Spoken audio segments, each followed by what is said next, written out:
देखिए, क्लास 12वीं का जो हिंदी है उसमें कविता भाग में बता दिए थे 3 तक। अब चौथा जो चैप्टर है जिसका नाम है छप्पे, है ना। और छप्पे है, इसका लेखक नाभा दास है ना। तो सबसे पहले नाभा दास के बारे में कुछ जान लेते हैं। आखिर ये इसका जन्म कहाँ है, निधन कब हुआ, या क्या सब लिखा, किसमें रुचि रखता था, है ना।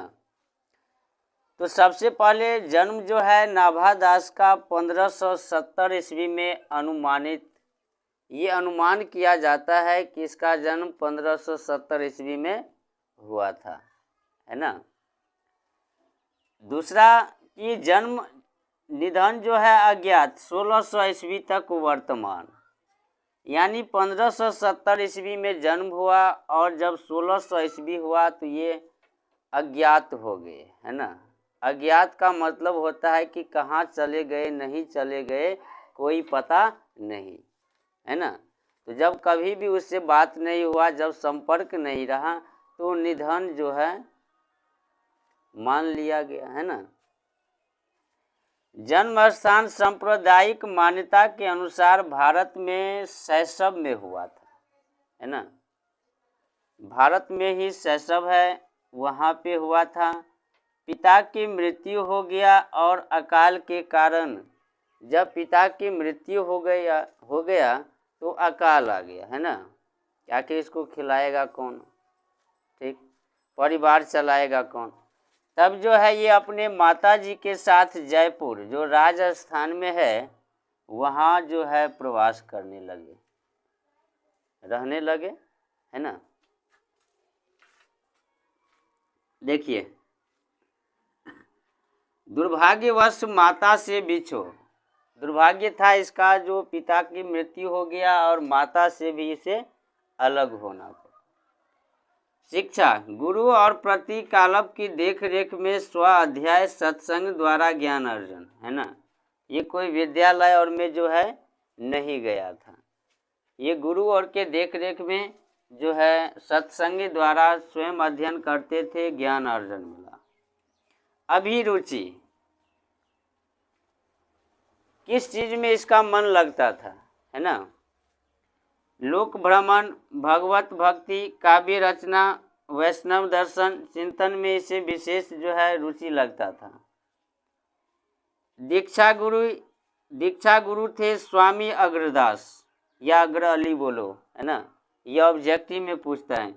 स्वामी अग्रदास या अग्र अली जो स्वामी रामानंद के शिष्य और परंपरा के प्रसिद्ध कवि थे, है ना। ये स्वामी अग्रदास जो थे वे रामानंद के शिष्य थे, प्रसिद्ध कवि भी थे। अस्थाई निवास वृंदावन, है ना। अस्थाई निवास जो है वृंदावन था। कीर्तिया, ये लिखा क्या सब, तो भक्तमाल लिखा 1585 से 1596 ईस्वी तक, इतने साल के वर्ष के अंतर्गत लिखा। अष्टयाम लिखा ब्रज भाषा में, है ना। अष्टयाम लिखा रामचरित मानस की दोहा।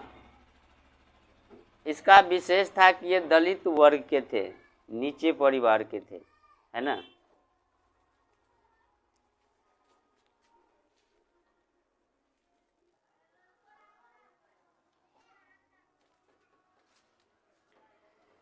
देखिए, तो अब जो है ये लिखा है छप्पे में, तो नाभा दास जी लिखते क्या है इसका अर्थ जानते हैं। लिखा है ये नाभा दास जी 2 कवि के बारे में लिखा है ना। ये भी याद रखना, नाभा दास जी जो लिखते हैं ये 2 कवि के बारे में लिखते हैं। एक कबीर दास के बारे में लिखते हैं और एक सूरदास के बारे में लिखते हैं, है ना। तो कबीर दास भी एक कवि थे और सूरदास के बारे में आपके भी किताब में जो है चैप्टर था इससे पहले, है ना। तो ये दोनों कवि के रचना के बारे में जो है बताते हैं। तो सबसे पहले कबीर के बारे में दिया है, कहता है कि भक्ति विमुख जेग धर्म सो सब अधर्म करी गाए, अयोग यज्ञ व्रत दान भजन बिनु तुच्छ दिखाए।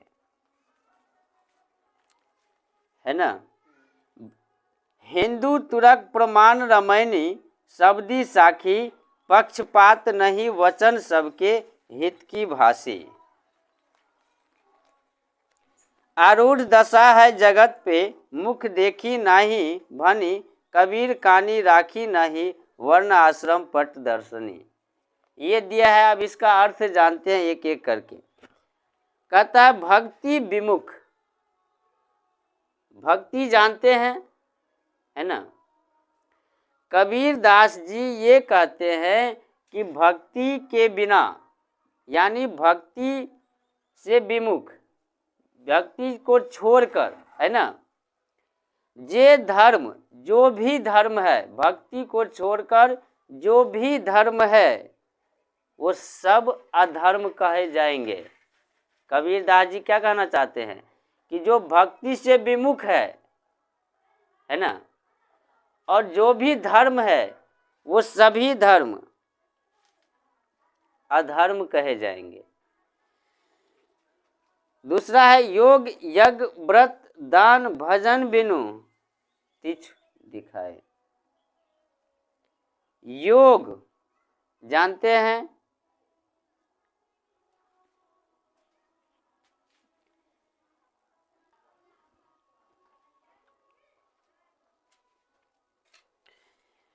कहता है योग यज्ञ व्रत दान भजन बिनु तुच्छ दिखाए। योगा जो करते हैं, योग यज्ञ जो करते हैं, व्रत जो करते हैं, दान भजन, यदि भक्ति नहीं है तो योग व्रत दान भजन ये सब जो है तुच्छ है। तुच्छ का मतलब छोटा हुआ, है ना।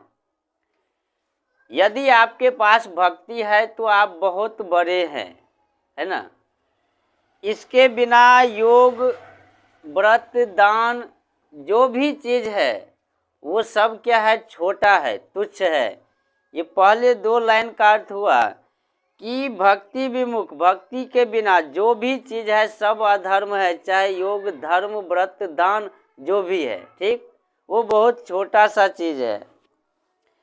हिंदू तुरक प्रमाण रमैनी सऊदी साखी, पक्षपात नहीं वचन सब ही के हित के भाषी। है ना।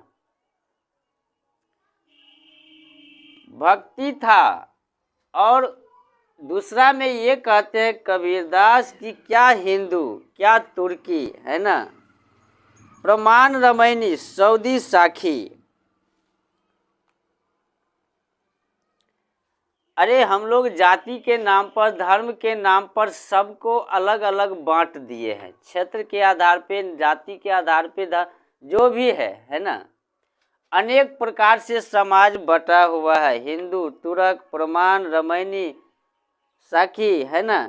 पक्षपात नहीं वचन सभी के हित के भाषी। कबीर दास जी किसमें विश्वास रखते हैं? ये हिंदू मुस्लिम सिख ईसाई इस सब में विश्वास नहीं है। पक्षपात नहीं, भाई ये हमारे कास्ट का है तो हम इधर पक्षपात, इसके समर्थन है ना। राजनीति नहीं, पक्षपात नहीं, ऐसा बात बोलो जिसमें सभी का हित हो, सभी का भला हो। कबीर दास जी ये कहना चाहते हैं, है ना। उसके लेखनीय को नाभा दास जी बताते हैं, ठीक। वे अनेक प्रकार के धर्म में विश्वास नहीं रखते हैं, पक्षपात नहीं करते हैं, सबके हित का भाषा बोलता है। ऐसा नहीं कोई अमीर है तो उसके पक्ष का बात बोलेंगे, कोई गरीब है तो भाई हटाओ ये क्या बोल रहा है। जो सत्य है वो सत्य होगा और सत्य बोलना है ना। जो झूठ है वो झूठ, चाहे कोई भी हो। आरूढ़ दशा है जगत पे मुख देखी नाही भनी। कबीर कानी राखी नाहि वरना आश्रम सट दर्शनी। देखिए, सवार दशा में जो है होकर भारत की प्रसिद्ध 6 दर्शन, आरूढ़ दशा है जगत पे, अभी जो है सवार है पूरे जगत में, मुख देखी नाही भानी, कि मुख देखकर फैसला करना है ना, कि बड़े हैं कि छोटे हैं कि अच्छे हैं बुरे हैं, उससे कोई नहीं देखता है ना। धन से देखते हैं, बलवान से देखते हैं, अच्छे जो सत्य बात है वो नहीं बोलेंगे, किसी को दबा देंगे झूठ बोलकर। कबीर कानी नहीं राखी,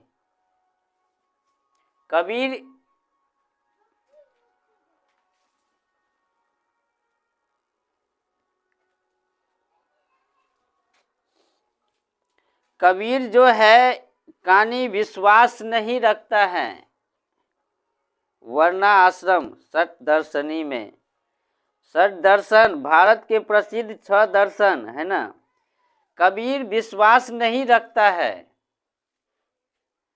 जो हिंदू मुस्लिम धर्म ये चारों आश्रम जो है, चारों तरह के जो धर्म है उसमें ये विश्वास नहीं रखता है ना। ऐसा बात बोलेगा कि वो सत्य है जो सबके हित के भाषी हो, है ना, पक्षपात नहीं। आरूढ़ दशा है जगत में, अभी तो आरूढ़ दशा है जगत में, मुख देखी नहीं भनी, मुख देखकर नहीं बनना चाहिए, है ना। कबीर जो है चारों आश्रम में विश्वास नहीं रखते हैं। अब सूरदास के बारे में बताते हैं, है ना, दूसरा भाग है जो सूरदास के बारे में बताते हैं। कहता है उक्ति चौज अनुप्रास वन उपस्थिति अति सारी अति भारी, वचन प्रीत निर्वाही अर्थ अद्भुत तुकधारी। देखिए, उक्ति चौज अनुप्रास वन अवस्थित अति भारी, चौज का मतलब चमत्कार होता है ना।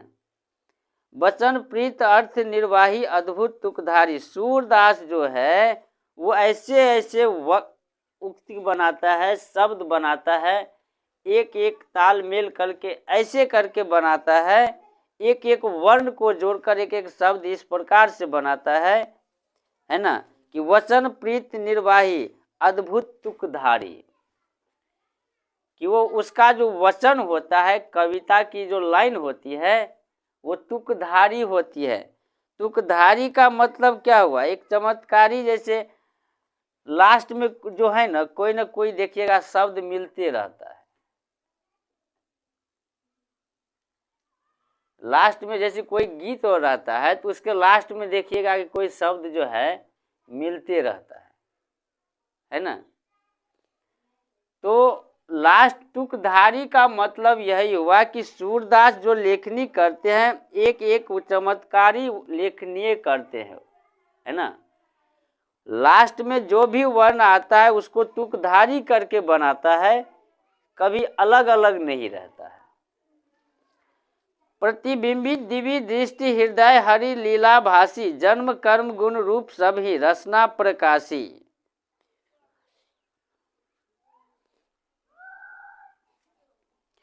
प्रतिबिंबित दिव्य दृष्टि, ये जो लेखनीय करता है तो दिव्य दृष्टि की तरह करता है। दिव्य दृष्टि जो है महाभारत में संजय के पास था, है ना, जो अपने राजमहल से ही पूरे युद्ध को देख रहा था।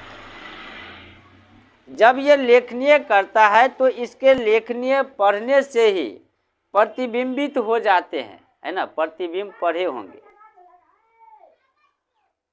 जैसे हृदय हरि लीला भासी, हृदय में जो हरि का लीला ऐसा रचना करता है कि जैसे लगता है साक्षात तो हमारे मन में जो है राम जी की या कृष्ण जी के बारे में कोई चीज़ चल रहा है ना। उसका यदि लेखनीय पढ़ते हैं सूरदास के, तो जन्म कर्म गुण रूप सभी रसना प्रकाशी, जन्म कर्म गुण रूप सभी वो बताने के लिए उसको अलग से कोई चीज़ नहीं चाहिए, वो ऐसे रचना कर देते हैं ना, तुक में तुक मिलाकर रचना कर देते हैं कि कोई भी हरि का, भगवान का जो है लीला, जो है लीलाभासी जन्म हो, कर्म हो, गुण हो या रूप हो, तो उसको दिखाने के लिए कोई और चीज़ नहीं चाहिए। सूरदास जब रचना कर देते हैं तो चौपाई के माध्यम से ही, जो है दोहा के माध्यम से ही कह देगा। विमल बुद्धि हो तास्की जो यह गुण श्रवण धरी, सूर कवि सुनी कौन कवि जे नहीं सिर चालन करी, है ना। उसकी बुद्धि जो है कानों में, देखो जो इसकी रचना को सुनता है वो अपने आप गुनगुनाने लगता है ना। और जो सूरदास के कविता को, कवि के बारे में जानता है, उसका सिर जो है चालन करने लगता है कि आखिर ये इतना अच्छा रचना कैसे किया, है ना।